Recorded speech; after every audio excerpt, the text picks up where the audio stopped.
ജയ് സീതാറാം. ഇന്ന് 10 ഏപ്രിൽ 10 കോട്ടയിൽ ഗോലകം ശ്രീകൃഷ്ണസ്വാമി ക്ഷേത്രത്തിൽ വർഷങ്ങളായി മെയിൻ്റനൻസൊക്കെ മുടങ്ങിക്കിടക്കുന്ന ആർക്കിയോളജിയുടെ സംരക്ഷിത സ്മാരകമെന്ന് പറയപ്പെടുമെങ്കിലും ഇന്ന് വരെ നൂറ്റാണ്ടുകളായി ആർക്കിയോളജിയോ ഗവൺമെൻറ്റോ മെയിൻ്റനൻസ് ചെയ്യാത്ത ഈ ക്ഷേത്രത്തിൻ്റെ ജീർണാവസ്ഥയിൽ കിടക്കുന്ന സമയത്ത് നമ്മൾ പബ്ലിഷ് ചെയ്തായിരുന്നു.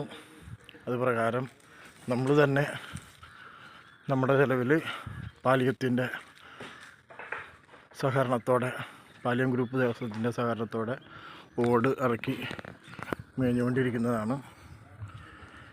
ഇത്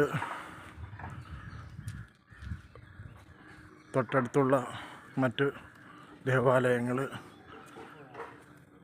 കോടികൾ മുടക്കി പണിത് കൊടുക്കുന്ന സർക്കാർ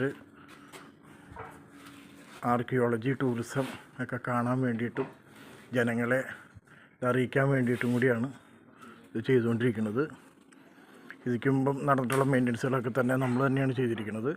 പക്ഷേ 10-20 വർഷമായിട്ട് ഇത് പൊളിച്ച് പണിയുമെന്ന് പറഞ്ഞുകൊണ്ട് നമ്മളെക്കൊണ്ട് ഒരു കക്കൂസയോ ഓഫീസോ ഒന്നും പണിയാനൊന്നും സമ്മതിക്കാതെ പിടിച്ചു നിർത്തിക്കൊണ്ട് ക്ഷേത്രത്തെ നശിപ്പിച്ച് കളയുന്നതിൻ്റെ ഒരു റിയൽ സത്യസന്ധമായ ഒരു വീഡിയോ ആണ് ഈ കാണുന്നത്. ഇതിനെതിരെ എല്ലാവരും പ്രതികരിക്കുക. ജയ് Sitaram. Save temple, save land. ജയ് സീതാറാം.